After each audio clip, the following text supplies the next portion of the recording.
Assalamualaikum warahmatullahi wabarakatuh. Yang terhormat Ibu Diah Hari Suryaningrum selaku dosen pengampu mata kuliah Desain Akuntansi kelas E. Di sini kami kelompok 1 akan menjelaskan materi bab 1 yang berjudul Pengantar Analisis dan Desain Sistem. Sebelum memulai materi, izinkan saya memperkenalkan anggota dari kelompok 1 terlebih dahulu. Yang pertama ada Citra Nanditya Putri dengan NPM 034. Yang kedua ada Dian Anggraini dengan NPM 037. Yang ketiga ada Ersita Maharani Wiyanto dengan NPM 038. Yang keempat ada Wirna Sofiarini dengan NPM 090. Yang kelima ada Dara Cynthia Putri dengan NPM 098. Yang keenam ada Aprilia Muslimah dengan NPM 113. Yang ketujuh ada Ireva Suryaning Tias dengan NPM 133. Dan terakhir ada Novi Ristanti dengan NPM 166. Untuk pembahasan yang pertama yaitu mengenai teknologi informasi atau yang biasa kita tahu dengan IT. Teknologi informasi mengacu pada kombinasi perangkat keras, perangkat lunak, dan layanan yang digunakan orang untuk mengelola, berkomunikasi, dan berbagi informasi. Perusahaan menggunakan informasi sebagai cara untuk meningkatkan produktivitas, memberikan produk dan layanan yang berkualitas, mempertahankan pelanggan loyalitas, dan membuat keputusan yang tepat. Dalam ekonomi global dengan persaingan yang ketat, teknologi informasi dapat berarti perbedaan antara sukses dan gagal. Teknologi informasi mendorong ekonomi digital baru, di mana kemajuan dalam perangkat keras, perangkat lunak, dan konektivitas dapat memberikan manfaat yang sangat besar bagi bisnis maupun individu. Meskipun tren ekonomi mempengaruhi pengeluaran teknologi informasi tingkat, sebagian besar perusahaan memberikan anggaran teknologi informasi prioritas tinggi dalam baik ataupun buruk. Alasannya sederhana. Selama periode pertumbuhan, perusahaan tidak mampu tertinggal di belakang kurva teknologi informasi. Dan sebaliknya, ketika ekonomi melambat, perusahaan sering menggunakan teknologi informasi untuk mengurangi biaya operasi dan meningkatkan efisiensi. Lalu terdapat pembahasan selanjutnya mengenai teknologi informasi, yaitu yang pertama, sifat teknologi informasi yang berubah. Sejarah teknologi informasi adalah penelitian yang menarik tentang kemajuan dan pencapaian manusia. Penting bagi profesional teknologi informasi yang hidup dan bekerja di dunia yang menarik ini untuk menyadari bahwa setiap kemajuan teknologi adalah bagian dari proses jangka panjang yang sering membawa perubahan dramatis tapi tidak pernah benar-benar berakhir. Yang kedua yaitu analisis sistem dan desain. Analisis sistem dan desain sendiri adalah proses langkah demi langkah untuk mengembangkan kualitas tinggi sistem informasi. Sistem informasi menggabungkan teknologi, manusia, dan memberikan dukungan untuk fungsi bisnis seperti pemrosesan pesanan, kontrol inventaris, sumber daya manusia, akuntansi, dan banyak lagi. Beberapa sistem informasi menangani pekerjaan rutin sehari-hari, sementara yang lain dapat membantu manajer membuat keputusan yang lebih baik, tepat pada tren pasar, dan mengungkapkan pola yang mungkin tersembunyi dalam data yang tersimpan. Dan yang terakhir yaitu apa yang dilakukan analis sistem. Bagi yang belum tahu, seorang analis sistem merupakan anggota Departemen Teknologi Informasi yang membantu merencanakan, mengembangkan, dan memelihara sistem informasi. Analis sistem harus menjadi komunikator yang baik dengan keterampilan analitis dan berpikir kritis yang kuat. Karena analis sistem mentransformasikan persyaratan bisnis menjadi proyek teknologi informasi. Jadi mereka harus paham bisnis dan juga kompeten secara teknis dan sama-sama nyaman dengan manajer dan program yang terkadang memiliki sudut pandang yang berbeda. Pembahasan selanjutnya yaitu mengenai sistem informasi. Sistem sendiri adalah seperangkat komponen terkait yang menghasilkan hasil tertentu. Setiap sistem membutuhkan input data, misalnya komputer menerima data saat tombol ditekan atau saat perintah menu dipilih. Dalam sebuah sistem informasi, data terdiri dari fakta yang merupakan bahan baku sistem, dan informasi sendiri adalah data yang telah diubah menjadi output yang berharga bagi pengguna. Sistem informasi memiliki 5 komponen utama, yaitu yang pertama hardware atau perangkat keras. Perangkat keras terdiri dari segala sesuatu di lapisan fisik informasi dan sistem. Misalnya, perangkat keras dapat mencakup server, workstation, jaringan, telekomunikasi peralatan, kabel serat optik, perangkat seluler, pemindai, digital menangkap perangkat, dan infrastruktur berbasis teknologi lainnya. Yang kedua yaitu software atau perangkat lunak. Perangkat lunak mengacu pada program untuk mengontrol perangkat keras dan menghasilkan informasi atau hasil yang diinginkan. Perangkat lunak terdiri dari perangkat lunak sistem dan aplikasi perangkat lunak. Perangkat lunak sistem mengelola komponen perangkat keras yang dapat mencakup satu komputer atau jaringan global dengan ribuan klien, entah itu produsen perangkat keras memasok perangkat lunak sistem atau perusahaan membelinya dari vendor. Yang ketiga yaitu data. Data merupakan bahan mentah yang diubah oleh sistem informasi menjadi informasi yang berguna. Misalnya, sistem informasi yang menggunakan database relasional dapat menyimpan data di berbagai lokasi yang disebut tabel. Dengan menghubungkan tabel, sistem dapat menampilkan informasi spesifik yang dibutuhkan pengguna, tidak lebih dan tidak kurang. Yang keempat yaitu proses. Proses mendeskripsikan tugas dan fungsi bisnis yang dilakukan oleh pengguna, manajer, dan staf TI anggota untuk mencapai hasil tertentu. Proses sendiri adalah blok bangunan dari sebuah sistem informasi, karena mereka mewakili operasi bisnis sehari-hari yang sebenarnya. Untuk membangun sistem informasi yang sukses, analis harus memahami proses bisnis dan mendokumentasikannya dengan cermat. Yang terakhir yaitu people atau orang. Orang-orang yang berkepentingan dengan suatu sistem informasi disebut stakeholders. Stakeholders termasuk kelompok manajemen yang bertanggung jawab atas sistem, para pengguna, kadang-kadang disebut pengguna akhir di dalam dan di luar perusahaan yang akan berinteraksi dengan sistem, dan anggota staf TI seperti analis sistem, pemrogram, dan jaringan administrator yang mengembangkan dan mendukung sistem. Setiap kelompok pemangku kepentingan memiliki kepentingan vital dalam sistem informasi, tetapi sebagian besar profesional TI yang berpengalaman setuju bahwa keberhasilan atau kegagalan suatu sistem biasanya tergantung pada apakah itu memenuhi kebutuhan penggunanya atau tidak. Untuk alasan itu adalah hal penting untuk memahami persyaratan dan harapan pengguna selama pengembangan proses. Selanjutnya ada strategi bisnis internet. Untuk merancang sistem yang sukses, analisis sistem harus memahami bisnis perusahaan operasi.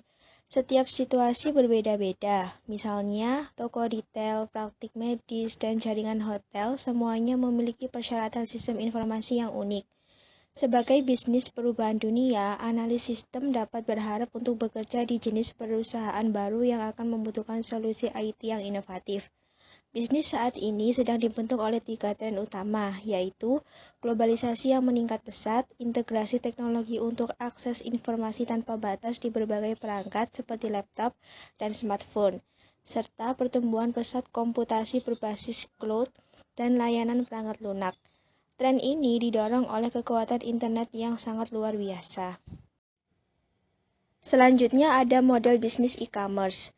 Model bisnis e-commerce dibagi menjadi 3. Yang pertama ada model internet, kedua ada B2C atau business to consumer, dan yang ketiga ada B2B atau business to business. Yang pertama ada model internet. Model internet merupakan model bisnis internet yang melibatkan berbagai desain perangkat keras dan lunak. Perdagangan berbasis internet disebut juga dengan e-commerce atau perdagangan elektronik. Berbasis internet, sistem melibatkan berbagai desain perangkat keras dan perangkat lunak. Tetapi, model tipikal adalah serangkaian halaman web yang menyediakan antarmuka pengguna yang berkomunikasi dengan perangkat lunak manajemen basis data dan server data berbasis web. Model bisnis berbasis internet terus berkembang. Peluang karir akan berkembang secara signifikan bagi para profesional IT seperti desainer web, pengembang basis data, dan analisis sistem. Yang kedua ada B2C atau business to consumer, yakni menjual barang atau jasa kepada konsumen secara langsung. B2C atau biasa yang sering disebut juga business to consumer mengubah model bisnis tradisional dan menciptakan yang baru. Misalnya, model bisnis yang umum adalah toko retail yang menjual produk ke pelanggan. Untuk melakukan transaksi yang sama di internet, perusahaan harus mengembangkan toko online dan menangani serangkaian pemasaran, periklanan, dan masalah profitabilitas. Dengan menggunakan sistem bisnis online, konsumen dapat secara online untuk membeli berbagai macam produk dan layanan. Lingkungan belanja baru ini memungkinkan pelanggan untuk melakukan penelitian, membandingkan harga dan fitur, periksa ketersediaan, mengatur pengiriman, dan pilih pembayaran metode dalam satu sesi yang nyaman. Yang ketiga ada B2B atau business to business, merupakan menjual barang atau jasa antar sesama pelaku bisnis. B2B atau business to business memungkinkan perusahaan untuk menjangkau pasar global. B2B khususnya penting bagi pemasok dan pelanggan yang lebih kecil yang membutuhkan informasi instan tentang harga dan ketersediaan liability. Dalam pendekatan yang menyerupai pasar terbuka, beberapa B2B situs mengundang pembeli, penjual, distributor, dan produsen untuk menawarkan produk, submit spesifikasi, dan transaksi bisnis. Sebagian besar perusahaan besar dan lembaga pemerintah menggunakan manajemen rantai pasokan (SCM) perangkat lunak. Rantai pasokan mengacu pada semua perusahaan yang menyediakan bahan, layanan, dan fungsi yang dibutuhkan dalam menyediakan produk kepada pelanggan. Selanjutnya ada pemodelan operasi bisnis. Analis sistem menggunakan pemodelan untuk mewakili operasi perusahaan dan kebutuhan informasi. Pemodelan menghasilkan representasi grafis dari sebuah konsep atau proses yang sistem pengembang dapat menganalisis, menguji, dan memodifikasi. Seorang analis sistem dapat menggambarkan dan menyederhanakan sistem informasi dengan menggunakan sekumpulan model bisnis, data, objek, jaringan, dan proses.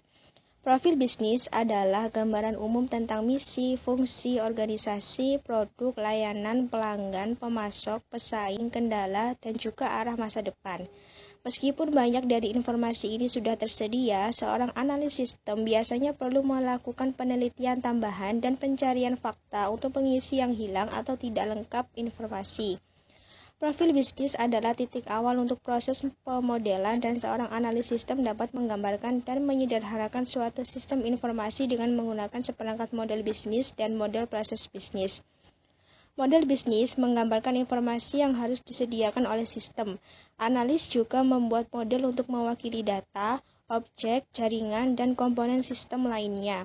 Meskipun model mungkin tampak tumpang tindih, mereka benar-benar bekerja sama untuk menggambarkan lingkungan yang sama dari sudut pandang yang berbeda.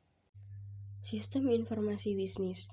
Di masa lalu, manajer TI mengidentifikasi sistem informasi berdasarkan pengguna utamanya, seperti staf administrasi yang menggunakan sistem perkantoran, orang operasional yang menggunakan sistem operasional, manajer menengah yang menggunakan sistem pendukung keputusan, serta manajer puncak yang menggunakan sistem informasi eksekutif. Seiring perubahan bisnis, penggunaan informasi pun ikut berubah menjadi lebih modern dengan mengidentifikasi sistem berdasarkan fungsi dan fiturnya, bukan berdasarkan penggunanya lagi. Definisi sistem mencakup sistem komputasi perusahaan, sistem pemrosesan transaksi, sistem pendukung bisnis, sistem manajemen pengetahuan, serta sistem produktivitas pengguna. Komputasi perusahaan. Komputasi perusahaan mengacu pada sistem informasi yang mendukung operasi di seluruh perusahaan dan persyaratan manajemen data. Tujuan utama dari komputasi perusahaan ini adalah untuk mengintegrasikan fungsi utama perusahaan seperti produksi, penjualan, layanan, pengendalian persediaan, dan akuntansi untuk meningkatkan efisiensi, mengurangi biaya, serta membantu manajer membuat keputusan penting. Komputasi perusahaan juga meningkatkan keamanan dan keandalan data dengan menerapkan kerangka kerja di seluruh perusahaan untuk akses dan penyimpanan data. Manajemen pengetahuan. Sistem manajemen pengetahuan menggunakan basis data besar yang disebut dengan basis pengetahuan yang memungkinkan pengguna menemukan informasi dengan memasukkan kata kunci atau pertanyaan dalam frasa bahasa Inggris yang normal. Sistem manajemen pengetahuan menggunakan aturan inferensi yang merupakan aturan logis untuk mengidentifikasi pola dan hubungan data. Model informasi organisasi. Struktur organisasi perusahaan telah banyak berubah dalam beberapa tahun terakhir ini.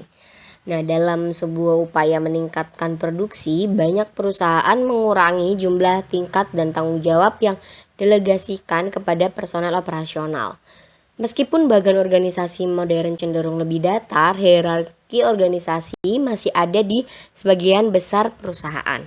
Fungsi dan tingkat organisasi. Nah, model organisasi yang khas mengidentifikasikan fungsi bisnis dan tingkat organisasi. Nah, seperti yang ditunjukkan pada gambar di bawah ini, di dalam area fungsional, personel operasional melaporkan ke supervisor.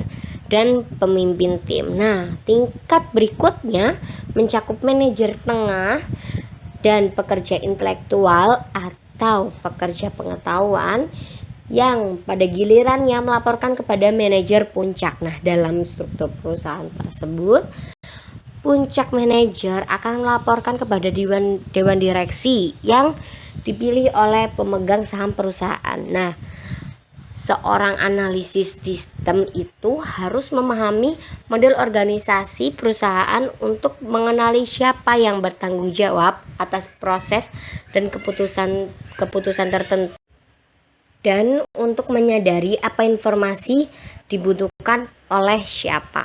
Nah, berikut ini akan lebih diperjelas dari tabel tersebut, yaitu manajer puncak. Manajer puncak mengembangkan rencana jangka panjang yang disebut rencana strategis yang menentukan misi dan tujuan perusahaan secara keseluruhan. Nah, perencanaan strategis mempengaruhi kelangsungan hidup dan pertumbuhan perusahaan di masa yang akan datang atau masa depan. Nah, termasuk rencana teknik informasi jangka panjang. Nah, manajer puncak ini fokus pada perusahaan bisnis secara keseluruhan dan menggunakan teknik informasi untuk menentukan arah perusahaan. Untuk mengembangkan rencana strategis, manajer puncak juga membutuhkan informasi dari luar perusahaan seperti perkiraan ekonomi, tren teknologi, ancaman persaingan, dan isu-isu pemerintah. Nah, selanjutnya ada manajer menengah dan pekerja intelektual. Nah, di bawah ini tingkatan manajemen top. Sebagian besar perusahaan memiliki lapisan manajer menengah dan pekerja intelektual. Nah, selain manajer menengah, setiap perusahaan memiliki orang yang disebut pengetahuan pekerja. Nah, pekerja intelektual termasuk analisis sistem, programmer, akuntan, peneliti, trainer, spesial sumber daya manusia, dan profesional lain-lainnya. Nah, pengetahuan pekerja juga menggunakan sistem pendukung bisnis, sistem manajemen pengetahuan, dan pengguna sistem produktivitas. Nah, pekerja pengetahuan memberikan dukungan untuk dasar organisasi fungsi. Nah, sama seperti unit militer yang membutuhkan dukungan logistik, perusahaan yang sukses membutuhkan pekerja pengetahuan untuk melaksanakan misinya. Nah, selanjutnya yaitu ada supervisor dan ketua tim. Nah, supervisor sering disebut pemimpin tim untuk mengawasi karyawan operasional dalam melaksanakan fungsi sehari-hari. Nah, mereka mengkoordinasikan tugas operasional dan orang-orang membuat diperlukan keputusan dan memastikan bahwa alat, materi, dan pelatihan yang tepat tersedia. Nah, suka manajer lain, supervisor dan pemimpin tim membutuhkan informasi pendukung keputusan, sistem manajer pengetahuan, dan sistem produktivitas penggunaan untuk melaksanakan tanggung jawabnya. Nah, selanjutnya yaitu ada karyawan operasional. Nah, karyawan operasional ini termasuk penggunaan yang mengandalkan sistem pemrosesan transaksi, memasukkan dan menerima data yang mereka butuhkan untuk melakukan pekerjaan mereka. Nah, pengembangan sistem. Ada beberapa banyak pilihan untuk mengembangkan sistem, tetapi yang paling populer yaitu alternatifnya adalah analisis terstruktur, yang merupakan metode tradisional yang masih banyak digunakan, yaitu analisis berorientasi objek, yaitu yang merupakan pendekatan baru dari banyak analisis yang lebih suka dan metode tangkas ya, yang termasuk dalam tren utama dalam pengembangan perangkat lunak. Nah, sementara sebagian besar proyek menggunakan satu pendekatan. Nah, tidak jarang pengembangan sistem mencampurkan dan mencocokkan metode tersebut untuk mendapatkan perspektif yang lebih baik. Nah, dari 3 pengembangan metode yang yaitu yang lebih utamanya dari beberapa organisasi, yaitu untuk memilih untuk mengembangkan sendiri pendekatan internal atau menggunakan teknik yang ditawarkan oleh pemasok perangkat lunak, vendor, keren atau konsultan. Nah, pendekatan yang bekerja dengan baik untuk satu proyek mungkin memilih kerugian atau resiko dalam situasi lainnya. Berikut ini yaitu perbandingan metode pengembangan terstruktur, berorientasi, objek, dan tangkas. Nah, bisa dilihat ya dalam kotak tersebut, yaitu terlepas dari strategis pengembangan orang, tugas, waktu, dan biaya dikelola secara efektif. Nah, proyek kompleks dapat melibatkan lusinan orang, ratusan rak, dan ribuan dolar. Nah, manajemen proyek adalah proses perencanaan, penjadwalan, pemantauan, pengendalian, dan pelaporan pengembangan sistem informasi. Analisis terstruktur. Analisis terstruktur adalah teknik pengembangan sistem tradisional yang teruji waktu dan mudah dipahami. Analisis terstruktur menggunakan serangkaian fase yang disebut System Development Life Cycle atau SDLC untuk merencanakan, menganalisis, merancang, mengimplementasikan, dan mendukung sistem informasi. Meskipun analisis terstruktur telah berkembang lama, namun tetap menjadi metode pengembangan sistem yang populer. Analisis terstruktur didasarkan pada rencana keseluruhan, mirip dengan cetak biru untuk membangun sebuah bangunan, sehingga disebut pendekatan prediktif. Nah, analisis terstruktur menggunakan serangkaian model proses untuk menggambarkan sistem secara grafis. Nah, karena berfokus pada proses yang mengubah data menjadi informasi yang berguna, analisis terstruktur disebut teknik yang berpusat pada proses. Selain memodelkan proses, analisis terstruktur juga membahas organisasi dan struktur data, desain basis data relasional, dan masalah antarmuka pengguna. Analisis terstruktur menggunakan SDLC untuk merencanakan dan mengelola proses pengembangan sistem. SDLC menjelaskan aktivitas dan fungsi yang dilakukan oleh semua pengembang sistem, terlepas dari pendekatan mana yang mereka gunakan. Dalam model air terjun atau waterfall model, hasil dari setiap fase disebut deliverable yang mengalir ke fase berikutnya. Beberapa analis melihat kelemahan dan struktur bawaan SDLC karena model air terjun tidak menekankan interaktivitas di antara fase. Kritik ini dapat berlaku jika fase SDLC diikuti terlalu kaku. Namun, fase yang berdekatan dapat dan memang berinteraksi, dan interaksi di antara beberapa fase tidak jarang terjadi. Dengan menggunakan cara ini, model tradisional tidak berbeda dari model tangkas seperti yang terlihat. Model SDLC biasanya mencangkup 5 langkah, yaitu yang pertama ada perencanaan sistem. Fase perencanaan sistem biasanya dimulai dengan permintaan formal ke Departemen IT yang disebut permintaan sistem, yang menggambarkan masalah atau perubahan yang diinginkan dalam sistem informasi atau proses bisnis. Di banyak perusahaan, perencanaan sistem IT merupakan bagian integral dari rencana bisnis secara keseluruhan. Ketika manajer dan pengguna mengembangkan rencana bisnis mereka biasanya menyertakan persyaratan IT yang menghasilkan permintaan sistem. Permintaan sistem dapat datang dari manajer puncak, tim perencanaan, kepala departemen, atau departemen IT itu sendiri. Nah, permintaan bisa sangat signifikan atau relatif kecil. Permintaan utama mungkin melibatkan sistem informasi baru atau peningkatan sistem yang ada. Sebaliknya, permintaan kecil mungkin meminta fitur baru atau perubahan pada antarmuka pengguna. Tujuan dari fase ini adalah untuk melakukan investigasi awal untuk mengevaluasi peluang atau masalah bisnis terkait IT. Penyelidikan pendahuluan merupakan langkah penting karena hasilnya akan mempengaruhi seluruh proses pembangunan. Bagian penting dari penyelidikan awal adalah studi kelayakan yang meninjau biaya dan manfaat yang diantisipasi dan merekomendasikan tindakan berdasarkan faktor operasional, teknis, ekonomi, dan waktu. Misalkan, seorang analis sistem menerima permintaan untuk perubahan atau peningkatan sistem. Langkah pertamanya yaitu menentukan apakah masuk akal untuk meluncurkan penyelidikan awal sama sekali. Nah, sebelum kesimpulan dapat dicapai, informasi lebih lanjut tentang operasi bisnis mungkin diperlukan. Setelah penyelidikan, analis sistem mungkin menentukan bahwa sistem informasi berfungsi dengan baik, tetapi pengguna membutuhkan lebih banyak pelatihan. Dalam beberapa situasi, tinjauan proses bisnis mungkin direkomendasikan daripada solusi IT. Dalam kasus lain, tinjauan sistem skala penuh mungkin diperlukan. Jika proses pengembangan berlanjut, langkah selanjutnya adalah fase analisis sistem. Selanjutnya yang kedua ada analisis sistem. Nah, tujuan dari fase analisis sistem adalah untuk membangun logika model sistem baru. Langkah pertamanya yaitu rekayasa persyaratan, di mana analis sistem menyelidiki proses bisnis dan mendokumentasikan apa yang harus dilakukan sistem baru untuk memuaskan pengguna.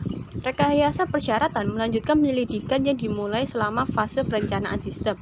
Untuk memahami sistem, dilakukan pencarian fakta dengan menggunakan teknik seperti wawancara, survei, telaah dokumen, observasi, dan pengambilan sampel.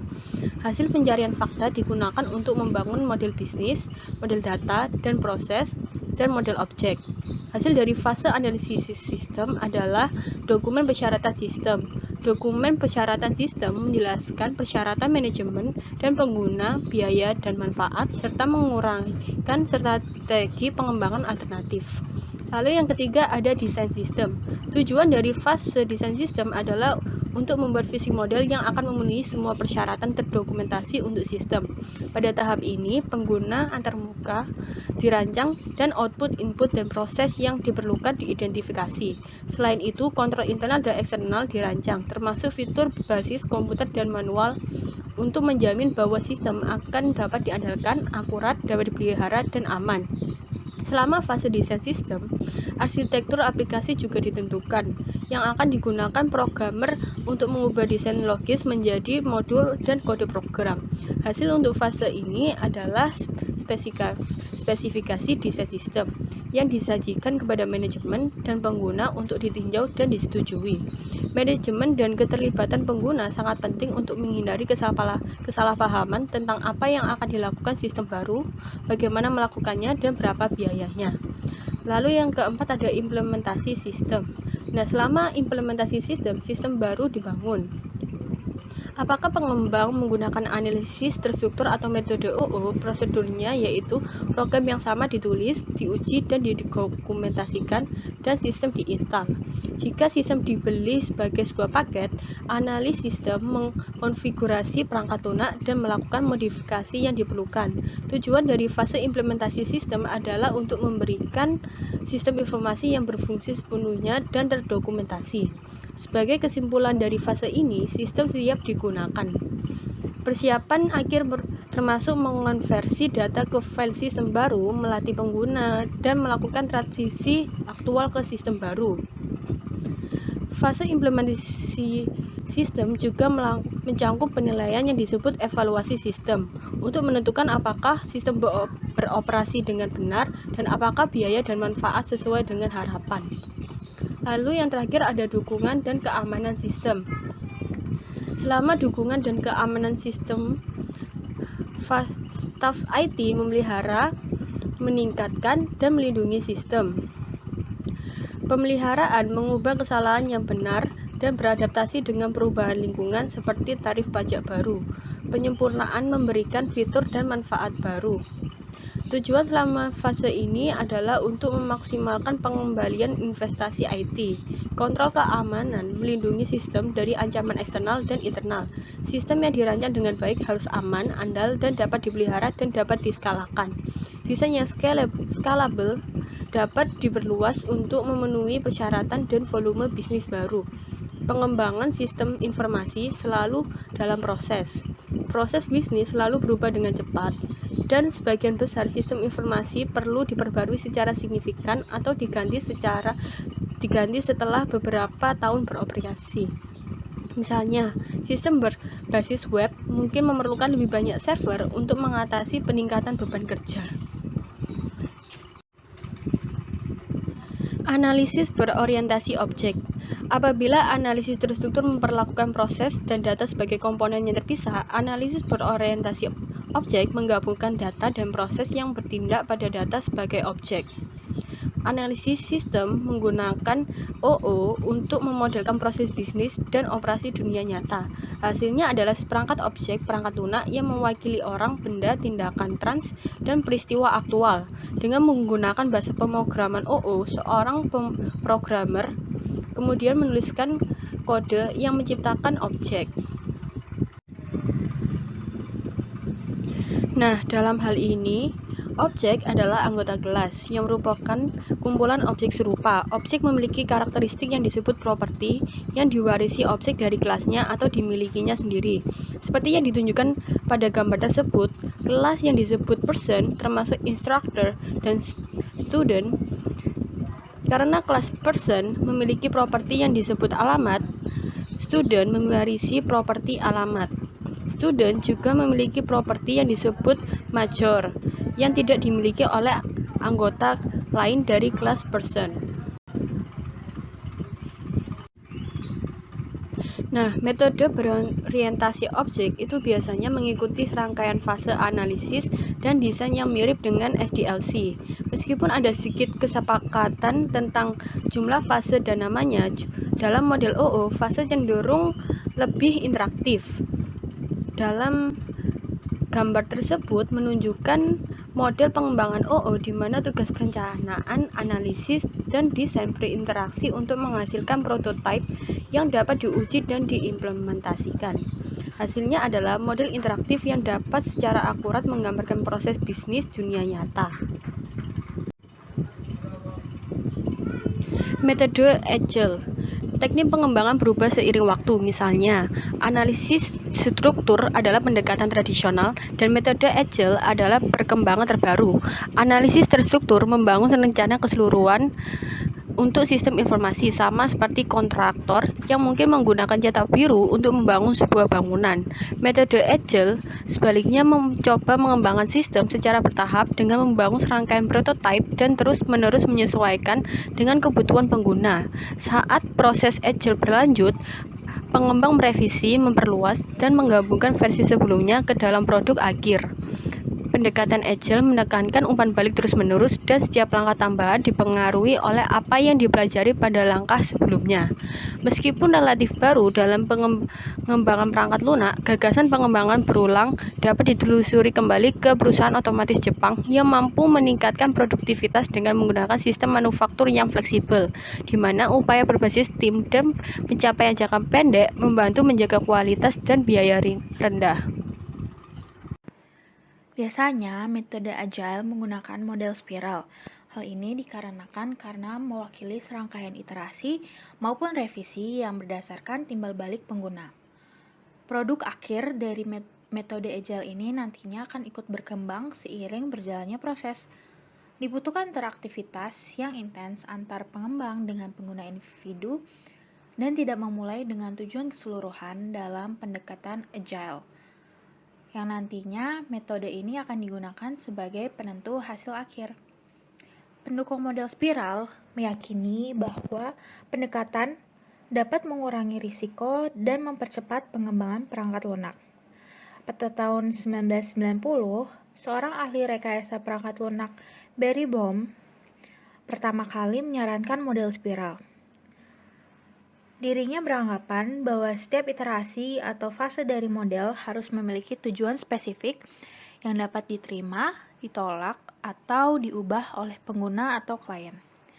Sehingga, setiap iterasi menghasilkan umpan balik dan peningkatan, yang nantinya dapat dipakai untuk mencapai tujuan proyek secara keseluruhan.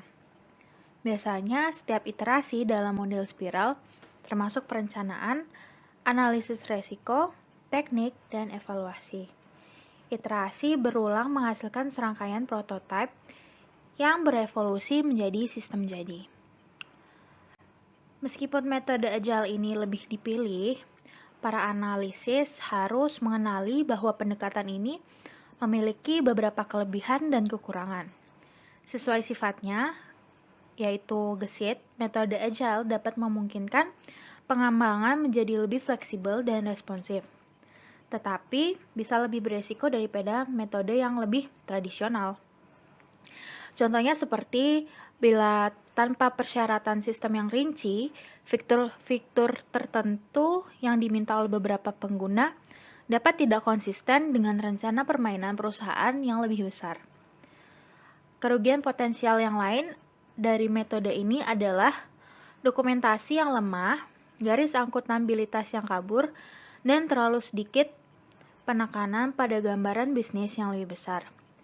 Lalu yang terakhir, bila metode ini tidak diimplikasikan dengan benar, serangkaian iterasi dapat menambah biaya proyek serta waktu pengembangan. Jadi pada intinya, seorang analisis harus memahami pro dan kontra dari setiap pendekatan sebelum memilih metode pengembangan untuk proyek yang akan dikerjakan. Selanjutnya ada prototyping. Prototyping dapat digunakan sebagai metode pengembangan sistem pendukung dalam analisis terstruktur, analisis berorientasi, dan metode agile.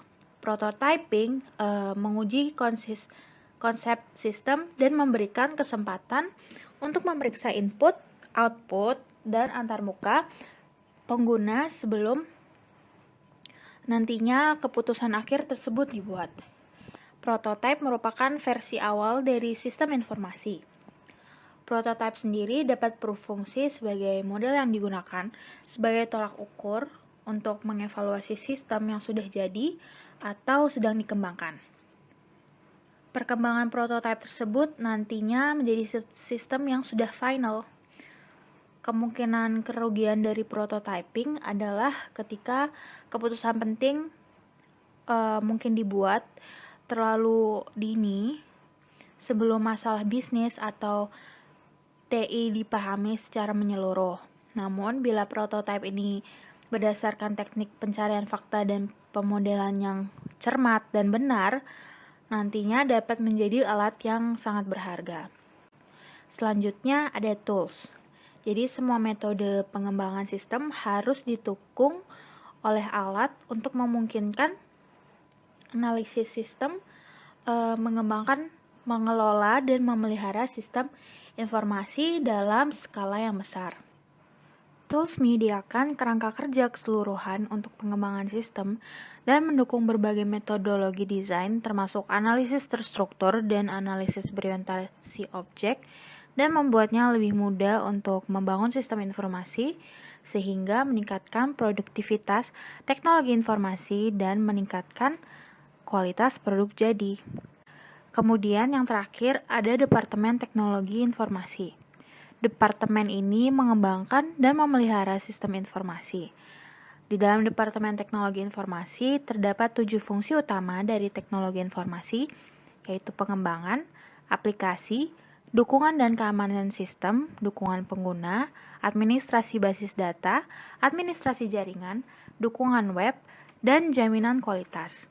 Fungsi-fungsi di atas yang sudah tadi disebutkan tumpang tindih secara signifikan dan seringkali memiliki nama yang berbeda di tiap-tiap perusahaan yang berbeda.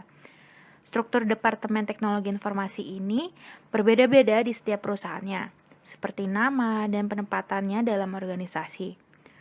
Dalam sebuah perusahaan kecil, dapat sangat mungkin hanya satu orang yang menangani departemen tersebut. Selanjutnya ada analisis sistem. Seorang analisis sistem menyelidiki, menganalisis, merancang, mengembangkan, menginstal, mengevaluasi, dan memelihara sistem informasi perusahaan. Nah, untuk melakukan tugas-tugas tersebut, seorang analis sistem secara konstan berinteraksi dengan pengguna dan manajer di dalam dan di luar perusahaan. Nah, bagian berikut menjelaskan peran pengetahuan, keterampilan, pendidikan, sertifikasi, dan peluang karir seorang analisis sistem. Yaitu seorang analis sistem membantu mengembangkan sistem TI atau teknologi informasi yang mendukung kebutuhan bisnis. Agar berhasil, analis sering kali harus bertindak sebagai penerjemah. Misalnya ketika mereka menjelaskan proses bisnis kepada pemrogram, mereka harus berbicara dalam bahasa yang dapat dipahami dengan jelas oleh pemrogram.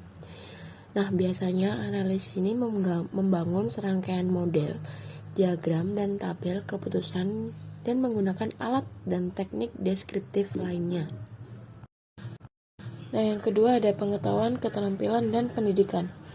Seorang analis sistem yang sukses membutuhkan pengetahuan teknis, keterampilan komunikasi lisan dan tertulis, pemahaman tentang operasi bisnis, dan keterampilan berpikir kritis. Nah, persyaratan pendidikan yang sangat bervariasi tergantung dalam perusahaan dan posisinya. Dalam pasar TI yang berubah dengan cepat, seorang analisis sistem harus mengelola karirnya sendiri dan memiliki rencana untuk pengembangan profesional. Nah, selanjutnya ada pengetahuan teknis. Pengetahuan mutakhir sangat penting dalam lingkungan bisnis dan teknis yang berubah dengan cepat. Internet menawarkan banyak peluang untuk memperbarui pengetahuan dan keterampilan bisnis. Banyak profesional TI online untuk belajar tentang perkembangan teknis, tukar pengalaman, dan mendapatkan jawaban atau pertanyaan. Misalnya International Council on Systems Engineering atau INCOS. Nah, selanjutnya ada keterampilan komunikasi. Seorang analis sistem membutuhkan lisan dan tulisan yang kuat, keterampilan, komunikasi, dan kemampuan untuk berinteraksi dengan orang-orang di semua tingkatan, dari staf operasional hingga eksekutif senior. Seringkali analis harus bekerja dengan orang di luar perusahaan seperti vendor perangkat lunak dan perangkat keras, pelanggan, dan pejabat pemerintah. Selanjutnya ada keterampilan bisnis. Nah, seorang analis sistem bekerja sama dengan manajer, supervisor, dan karyawan operasional. Agar efektif, ia harus memahami operasi dan proses bisnis, berkomunikasi dengan jelas, dan menerjemah kebutuhan bisnis dalam persyaratan yang dapat dipahami oleh program dan pengembang sistem. Seorang analis yang sukses berorientasi pada bisnis, ingin tahu, nyaman dengan alat keuangan, dan mampu terlihat gambaran besar. Nah, yang terakhir ada keterampilan berpikir kritis. Sebagian besar pendidik setuju bahwa keterampilan berpikir kritis meliputi kemampuan membandingkan, mengklasifikasi, mengevaluasi, mengenali pola, menganalisis sebab akibat, dan menerapkan logika. Pemikir kritis sering menggunakan pendekatan bagaimana dan jika, dan mereka memiliki kemampuan untuk mengevaluasi pemikiran dan penalaran mereka sendiri. Keterampilan ini sangat berharga dalam industri TI, di mana pengusaha mencari kandidat pekerjaan yang dapat menunjukkan keterampilan ini dan membawanya ke tempat kerja. Selanjutnya saya akan menjelaskan tentang sertifikasi. Sertifikasi menunjukkan tingkat pengetahuan dan keterampilan tertentu pada seseorang. Banyak perusahaan komputer yang menawarkan sertifikasi untuk teknologi informasi. Sertifikasi adalah cara terbaik bagi profesional TI untuk mempelajari keterampilan baru dan mendapatkan pengakuan atas upaya mereka. Meskipun sertifikasi tidak menjadi titik utama kompetensi atau kemampuan, banyak perusahaan yang menganggap sertifikasi sebagai kredensial penting untuk perekrutan atau promosi. Selain sertifikasi, beberapa perusahaan sedang menjajaki cara untuk menilai keterampilan berpikir kritis. Keterampilan ini meliputi persepsi, organisasi, analisis, pemecahan masalah, dan pengambilan keputusan. Apakah sertifikasi formal terlibat atau tidak, keterampilan ini juga sangat berharga bagi profesional TI dan pengusaha yang memperkerjakan mereka. Selanjutnya, peluang karir. Posisi analis sistem adalah posisi yang menantang dan bermanfaat, yang dapat mengarah ke posisi manajemen puncak. Maka tuntutan yang diberikan kepada seorang analis sistem akan lebih kuat dan lebih berat. Perusahaan akan membutuhkan analis sistem untuk menerapkan teknologi informasi baru, dan peningkatan e-commerce akan mendorong pertumbuhan pekerjaan TI. Tanggung jawab seorang analis sistem di perusahaan kecil berbeda dengan tanggung jawab di perusahaan besar. Bekerja di perusahaan kecil atau besar itu hanyalah masalah pilihan pribadi. Maka hal-hal yang perlu dipertimbangkan sebelum melamar kerja adalah jabatan. Jangan mengandalkan jabatan saja. Beberapa posisi tersebut disebut analis sistem, tetapi terkadang hanya melibatkan pemrograman atau dukungan teknis. Di kasus lain, tanggung jawab analis sistem diketemukan di posisi spesialis komputer, desain sistem, atau pemrograman. Pastikan tanggung jawab pekerjaan dinyatakan dengan jelas ketika mempertimbangkan suatu posisi. Yang kedua, organisasi perusahaan. Cari tahulah segala tentang perusahaan dan di mana departemen TI cocok dalam bagan organisasi, di mana dan siapakah fungsi TI dilakukan. Sebuah perusahaan mungkin memiliki grup teknologi informasi pusat, tetapi mendesentralisasikan fungsi pengembangan sistem. Yang ketiga adalah ukuran perusahaan.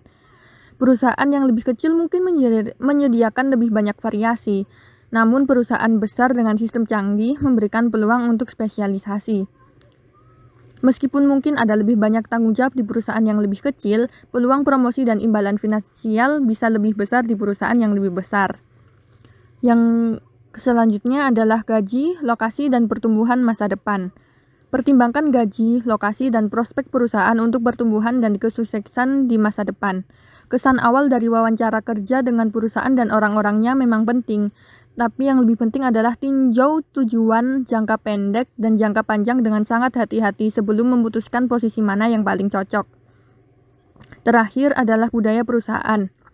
Selain memiliki tujuan, metode, dan persyaratan, setiap perusahaan pasti memiliki budaya perusahaan yang mendasarinya.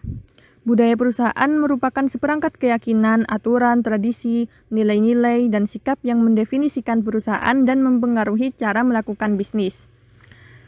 Agar mencapai tujuannya, seorang analis sistem perlu memahami budaya perusahaan dan bagaimana hal itu mempengaruhi cara informasi dikelola.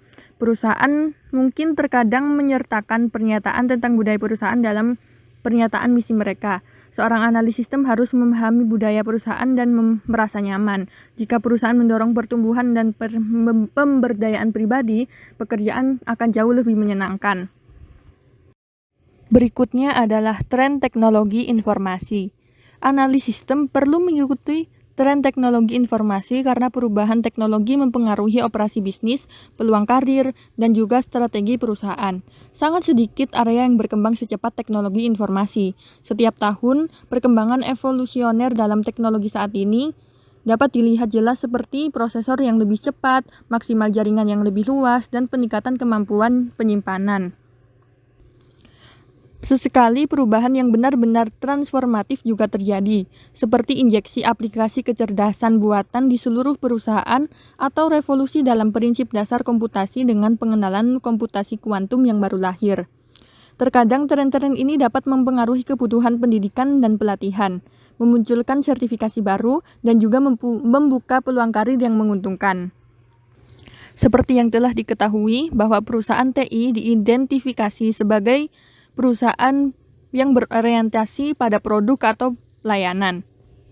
Tetapi ada juga perusahaan teknologi informasi yang sukses menawarkan campuran produk, baik layanan maupun dukungan dan produk lainnya.